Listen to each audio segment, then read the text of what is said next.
Welcome to Shakuntalam academy. आप सभी को नमस्कार। मेरा नाम है हर्षित राणा। देखिए, इससे पहले कि हम शुरू करें, मैं आपको बता दूं कि ये हमारी पॉलिनॉमियल सीरीज़ का दूसरा लेक्चर है और इस वीडियो में आपको कुछ भी समझ आए इसके लिए ज़रूरी है कि आप मेरा फर्स्ट लेक्चर ज़रूर देखें। उस लेक्चर में मैंने बिना कॉम्प्लिकेट किए काफ़ी सिंपल लैंग्वेज में पॉलिनॉमियल को समझाने की कोशिश की है और ये लेक्चर मैं ख़ास तौर से 10th क्लास के बच्चों के लिए बना रहा हूँ। लेकिन ये लेक्चर एक 9th क्लास के बच्चे को भी ईजिली समझ आएगा और अगर पिछले वीडियो में कोई कमी रह गई होगी तो इस लेक्चर में पूरी हो जाएगी। पिछले लेक्चर में हमने समझा था कि पॉलिनॉमियल एक अलजेब्रिक एक्सप्रेशन होता है जिसमें एक या एक से ज़्यादा टर्म्स हो सकते हैं। एक पॉलिनॉमियल बना होता है नंबर्स से और वेरिएबल्स से। इस लेक्चर में हम स्पेशली ये समझेंगे कि किस तरह के अलजेब्रिक एक्सप्रेशन पॉलिनॉमियल्स नहीं होते, यानी वो अलजेब्रिक एक्सप्रेशंस तो होते हैं पर वो पॉलिनॉमियल नहीं होते। देखिए, एक पॉलिनॉमियल में सभी वेरिएबल्स की पावर एक होल नंबर होती है। होल नंबर ऐसे नंबर्स होते हैं जो 0 से स्टार्ट होके इन्फिनिट तक जाते हैं। अगर किसी अलजेब्रिक एक्सप्रेशन में एक भी वेरिएबल की पावर होल नंबर में नहीं है, यानी उसकी पावर नेगेटिव में है या फ्रैक्शन में है, तो हम कहेंगे कि ये अलजेब्रिक एक्सप्रेशन एक पॉलिनॉमियल नहीं है। यहाँ ध्यान देने वाली बात यह है कि हमें कोफिशिएंट से कोई प्रॉब्लम नहीं है। एक पॉलिनॉमियल में कोई भी कोफिशिएंट किसी भी तरह का रियल नंबर हो सकता है। अपने पिछले वीडियो में मैंने टॉपिक को आसान रखने के लिए कोफिशिएंट्स को सिंपली इंटीजर बोला था, लेकिन एक्चुअल में ये कोफिशिएंट्स रियल नंबर होते हैं। 10th क्लास के फर्स्ट चैप्टर में आपने पढ़ा होगा, रियल नंबर्स वो नंबर्स होते हैं जिन्हें हम नंबर लाइन पर दिखा सकते हैं। या आसान भाषा में समझें तो अभी तक आपने अपने सिलेबस में नंबर्स के जितने भी टाइप पढ़े हैं वो सभी रियल नंबर्स ही होते हैं, चाहे वो रैशनल हों या इररेशनल। तो अब हम आसानी से देख सकते हैं कि ये सभी एक्सप्रेशंस तो पॉलिनॉमियल्स हैं क्योंकि यहाँ वेरिएबल की पावर होल नंबर में है। लेकिन ये सभी भाई साहब पॉलिनॉमियल्स नहीं हैं क्योंकि यहाँ वेरिएबल्स की पावर फ्रैक्शन में है या नेगेटिव है। ठीक है, नेक्स्ट पेज में मैं आपको इस चैप्टर का एक छोटा सा ओवरव्यू दूंगा। देखिए, ये इस चैप्टर का ओवरव्यू है। ये चैप्टर काफ़ी छोटा है और इसमें बस 3 ही टॉपिक हैं। पॉलिनॉमियल्स का डिवीजन टॉपिक अब सिलेबस में नहीं है, तो हम फिलहाल उसे इस वीडियो में इंक्लूड नहीं करेंगे। तो सबसे पहले हम आते हैं अपने पहले टॉपिक पर। ये हमारा पहला टॉपिक है, geometrical meaning of the zeros of a polynomial. देखिए, इस टॉपिक में हम ये समझते हैं कि एक पॉलिनॉमियल की ज़ीरोस का ग्राफ पर क्या सिग्निफिकेंस है। अगर हम एक पॉलिनॉमियल को ग्राफ पर रिप्रेजेंट करते हैं तो उसके ज़ीरोस कितने होंगे और कौन से पॉइंट्स होंगे। यहाँ समझने वाली बात यह है कि एक पॉलिनॉमियल px के ज़ीरोस हमेशा उतने ही होते हैं जितनी बार उस पॉलिनॉमियल की लाइन x एक्सिस को इंटरसेक्ट करती है, यानी काट कर जाती है या एटलीस्ट टच करती है। मैंने 9th क्लास के लेक्चर में बताया था कि जितनी एक पॉलिनॉमियल की डिग्री होती है जनरली उतने ही उसके ज़ीरोज़ होते हैं। यानी अगर हम उस पॉलिनॉमियल को ग्राफ पर बनाते हैं तो उस पॉलिनॉमियल की लाइन एक्स एक्सिस को उतनी ही बार टच करती है। यहाँ हमने एग्जाम्पल के लिए एक लीनियर पॉलिनॉमियल 2x + 3 लिया है। इसे ग्राफ पर शो करने के लिए हमें पहले कुछ इस तरह एक टेबल बनानी होगी। यहाँ y पॉलिनॉमियल ऑफ x को शो कर रहा है। यहाँ हम अपनी मर्जी से x की कोई भी वैल्यू ले लेते हैं, जैसे हमने यहाँ -2 और 2 ली है। x की वैल्यू पॉलिनॉमियल में रखने पर हमें y की वैल्यू कुछ इस तरह मिलती है। अब इसे जब हम ग्राफ पर शो करते हैं तो ये कुछ ऐसा नज़र आएगा। यहाँ हम अपनी टेबल वाले दोनों पॉइंट्स देख सकते हैं। हमने दोनों पॉइंट्स -2, -1 और 2, 7 को कुछ इस तरह एक लाइन से जोड़ दिया है। यही पॉलिनॉमियल 2x + 3 की लाइन है। इस लाइन के सभी पॉइंट्स पर आपको x और y की वैल्यूज़ मिल रही हैं। यहाँ आप देख सकते हैं कि पॉलिनॉमियल 2x + 3 की लाइन x एक्सिस को एक पॉइंट -1.50 पर काट रही है। इसका मतलब ये है कि अगर x की वैल्यू -1.5 है तो y की वैल्यू 0 है। आसान शब्दों में x की वैल्यू -1.5 रखने पर px यानी पूरे पॉलिनॉमियल की वैल्यू 0 हो जाती है, यानी -1.5 पॉलिनॉमियल 2x + 3 का 0 है। देखिए, यहाँ ध्यान देने वाली बात यह है कि एक लीनियर पॉलिनॉमियल को ग्राफ पर दिखाने पर हमेशा एक स्ट्रेट लाइन ही मिलती है, और वो लाइन एक्स एक्सिस को मैक्सिमम एक बार ही इंटरसेक्ट कर सकती है।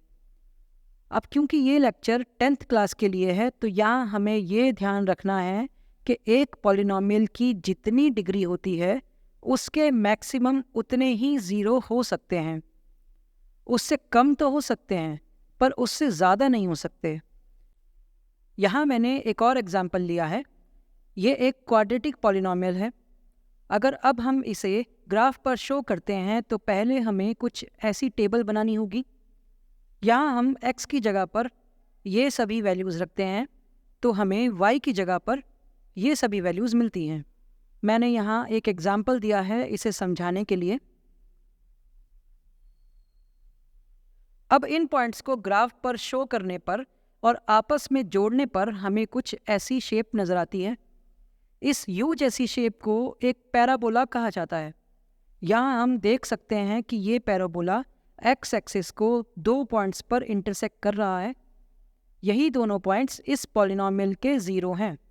यहाँ ध्यान देने वाली बात यह है कि एक क्वाड्रेटिक पॉलिनॉमियल के मैक्सिमम 2 ही 0 हो सकते हैं, यानी ये पैराबोला मैक्सिमम 2 पॉइंट्स पर ही एक्स एक्सिस को इंटरसेक्ट कर सकता है। अब हम एक आखिरी एग्जाम्पल और लेते हैं। यहाँ एक क्यूबिक पॉलिनॉमियल है x³ - 4x, और इसे भी हमें ग्राफ पर शो करना है, जिसके लिए हमें फिर से ऐसी टेबल बनानी होगी। x की ये सभी वैल्यूज़ रखने पर y यानी पूरे पॉलिनॉमियल की ये सभी वैल्यूज़ आएंगी। आप ये एग्जाम्पल चेक कर सकते हैं। यहाँ ध्यान देने वाली बात यह है कि जब हमने x की वैल्यू -2, 0 और 2 रखी तो y यानी पूरे पॉलिनॉमियल की वैल्यू 0 हो गई, यानी ये तीनों हमारे क्यूबिक पॉलिनॉमियल के 0 हैं। जैसा कि मैंने कहा कि एक पॉलिनॉमियल की जितनी डिग्री होंगी उसके मैक्सिमम उतने ही 0 होंगे। अब इन पॉइंट्स को ग्राफ पर शो करने पर हमें कुछ ऐसी कर्व शेप मिलती है। इस शेप पर सभी पॉइंट्स x और y की वैल्यूज़ हैं। जैसा कि मैंने कहा कि एक पॉलिनॉमियल की फिगर जितनी बार x एक्सिस को काटेगी उसके उतने ही 0 होंगे, और आप देख सकते हैं कि ये फिगर x एक्सिस को 3 पॉइंट्स -20, 00 और 20 पर काट रही है।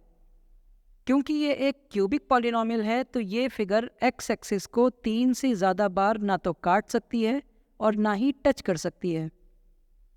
देखिए, इस टॉपिक में मेन बात बस यही समझना था कि आप एक पॉलिनॉमियल की शेप को ग्राफ पर देखकर ये बता सकें कि एक पॉलिनॉमियल के कितने 0 हैं। आपको बस इतना गिनना है कि वो शेप x एक्सिस को कितनी बार काट रही है या कितनी बार टच कर रही है। बस उतने ही उस पॉलिनॉमियल के 0s होंगे। अब हम आते हैं अपने नेक्स्ट टॉपिक पर। देखिए, 0s होने या ना होने के बेसिस पर क्वाड्रेटिक पॉलिनॉमियल 3 टाइप के होते हैं।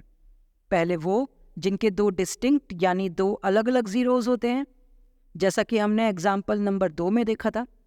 दूसरे ऐसे पॉलिनॉमियल्स जिनके 2 सेम 0 होते हैं, और तीसरे ऐसे पॉलिनॉमियल जिनके 0 होते ही नहीं हैं, यानी x की ऐसी कोई वैल्यू होती ही नहीं है जिसे x की जगह पर रखने पर पूरे पॉलिनॉमियल की वैल्यू 0 हो जाए। इस टॉपिक में हम इन सभी पॉलिनॉमियल्स की ग्राफ पर शेप को समझेंगे। यहाँ इस पैराबोला को देखिए। ये पैराबोला x एक्सिस को 2 अलग अलग पॉइंट्स a और a' पर काट रहा है। इस वजह से हम कह सकते हैं कि इस पॉलिनॉमियल के 2 डिस्टिंक्ट 0s हैं। अब इस पैराबोला को देखिए। ये पैराबोला x एक्सिस को सिर्फ एक ही पॉइंट पर टच कर रहा है। इस वजह से हम कह सकते हैं कि इस पॉलिनॉमियल के 2 सेम 0 हैं, यानी इस पॉलिनॉमियल का फैक्टराइजेशन करने पर 2 0 तो आएंगे पर दोनों सेम होंगे। यहाँ ध्यान देने वाली बात यह है कि इस पैराबोला का मुंह ऊपर की तरफ खुला है और इस पैराबोला का नीचे की तरफ। किसी भी पॉलिनोमियल में अगर a यानी एक्स स्क्वायर के कोफिशिएंट की वैल्यू 0 से ज़्यादा होती है तो पैराबोला का मुंह ऊपर की तरफ खुलता है, और अगर a की वैल्यू 0 से कम हो यानी नेगेटिव में हो तो पैराबोला का मुंह नीचे की तरफ खुलता है। यह है हमारा थर्ड टाइप ऑफ पॉलिनोमियल जिसके ज़ीरोज़ होते ही नहीं हैं। अब क्योंकि इसके ज़ीरोज़ नहीं होते हैं तो इसके पैराबोला का एक्स एक्सिस को इंटरसेक्ट करने या टच करने का सवाल ही नहीं होता। तो ऐसे केस में ऐसे पॉलिनोमियल का पैराबोला कुछ ऐसा नज़र आता है, एक्स एक्सिस से कुछ दूर। अच्छा, तो क्या अब आप इस शेप को देखकर ये बता सकते हैं कि इस पॉलिनोमियल के कितने ज़ीरो होंगे? यहाँ ये फिगर एक्स एक्सिस को 4 पॉइंट्स A, B, C और D पर काट रही है। इसका मतलब है कि इस पॉलिनोमियल के 4 ज़ीरो हैं। तो मैं उम्मीद करता हूँ कि ये टॉपिक आपको अच्छे से समझ आ गया होगा। फिर भी आपको कुछ पूछना हो तो आप कमेंट्स में बता सकते हैं। अब हम आते हैं अपने लास्ट और सबसे इम्पॉर्टेंट टॉपिक की तरफ। जैसा कि मैंने बताया था कि एक क्वाड्रेटिक पॉलिनोमियल सबसे इम्पॉर्टेंट टॉपिक रहने वाला है। इस पेज में हम फिर से क्वाड्रेटिक पॉलिनोमियल के बारे में कुछ और नया सीखेंगे। इस पेज में हम समझेंगे एक क्वाड्रेटिक पॉलिनोमियल के ज़ीरोज़ और उसके कोफिशिएंट्स के बीच का रिलेशनशिप। देखिए, अगर एक क्वाड्रेटिक पॉलिनोमियल के ज़ीरोज़ अल्फ़ा और बीटा हैं तो उसके ज़ीरोज़ यानी अल्फ़ा बीटा और कोफिशिएंट्स A, B और C के बीच में कुछ ऐसा रिलेशन होता है। उसके ज़ीरोज़ का सम बराबर होता है -b/a के, जहाँ b कोफिशिएंट है x का और a कोफिशिएंट है x स्क्वायर का, और उस पॉलिनोमियल के ज़ीरोज़ का प्रोडक्ट बराबर होता है c/a के, जहाँ c एक कांस्टेंट टर्म है। देखिए, इस टॉपिक को अच्छे से समझने के लिए हमें 1-2 क्वेश्चंस करने होंगे। ये हमारा फर्स्ट क्वेश्चन है। हमें इस क्वाड्रेटिक पॉलिनोमियल के ज़ीरो फाइंड करने हैं और उन ज़ीरोज़ और कोफिशिएंट्स के बीच का रिलेशनशिप वेरीफाई करना है। यहाँ ध्यान देने वाली बात यह है कि ये पॉलिनोमियल अपनी स्टैंडर्ड फॉर्म में नहीं लिखा है। तो पहले हम इसे इसकी स्टैंडर्ड फॉर्म में लिखेंगे कुछ इस तरह, और फैक्टराइजेशन मेथड से ज़ीरोज़ फाइंड करेंगे। उसके लिए हमें करना होगा splitting the middle term. -7x को तोड़कर हमें कुछ इस तरह लिखना होगा।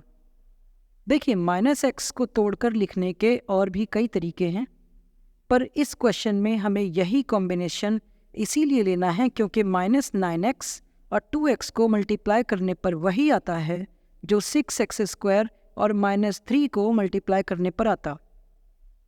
इस पॉलिनोमियल को फैक्टराइज करके 2 लीनियर पॉलिनोमियल्स के मल्टीप्लिकेशन के फॉर्म में बदलेंगे और फिर दोनों फैक्टर्स की वैल्यू 0 रख के 2 अलग अलग ज़ीरो फाइंड करेंगे।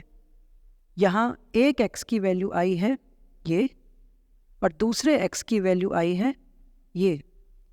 तो इसका मतलब ये है कि अब अल्फ़ा की वैल्यू है -1/3 और बीटा की वैल्यू है 3/2। आप पॉज करके इसे देख सकते हैं, और अगर आपको फैक्टराइजेशन मेथड अच्छे से समझना है तो इसे आप कमेंट्स में बता सकते हैं। अब इस पेज में हम जो हमारे ज़ीरोज़ आए हैं उनका और कोफिशिएंट्स के बीच का रिलेशनशिप देखेंगे। ये रहा हमारा क्वाड्रेटिक पॉलिनोमियल। हमारे अल्फ़ा की वैल्यू -1/3 है और बीटा की वैल्यू 3/2 है। यहाँ a की वैल्यू 6 है, b की वैल्यू -7 और c की वैल्यू -3 है। अब रिलेशनशिप वेरीफाई करने के लिए हम ये चेक करेंगे कि क्या दोनों ज़ीरोज़ अल्फ़ा और बीटा को जोड़ने पर वही वैल्यू आ रही है जो -b/a की वैल्यू रखने पर आएगी। जैसा कि आप देख सकते हैं कि इस केस में ऐसा हो रहा है। यहाँ अल्फ़ा प्लस बीटा की वैल्यू भी 7/6 है और -b/a की वैल्यू भी 7/6 ही है। अब अगर हम दूसरा रिलेशनशिप वेरीफाई करें तो यहाँ अल्फ़ा और बीटा के मल्टीप्लिकेशन की वैल्यू -1/2 आ रही है और C अपॉन A की वैल्यू रखने पर भी यही आंसर आ रहा है, यानी हमारा ये रिलेशनशिप भी वेरीफाई हो रहा है। देखिए, सभी क्वाड्रेटिक पॉलिनॉमियल्स जिनके 2 ज़ीरो निकाले जा सकते हैं, उनके ज़ीरोज़ और कोफिशिएंट्स के बीच में यही रिलेशनशिप होगा। अगर ऐसा नहीं होता है तो इसका मतलब है कि आपने या तो ज़ीरोज़ फाइंड करने में गलती कर दी है या रिलेशनशिप फाइंड करने में आप कोई कैलकुलेशन मिस्टेक कर रहे हैं।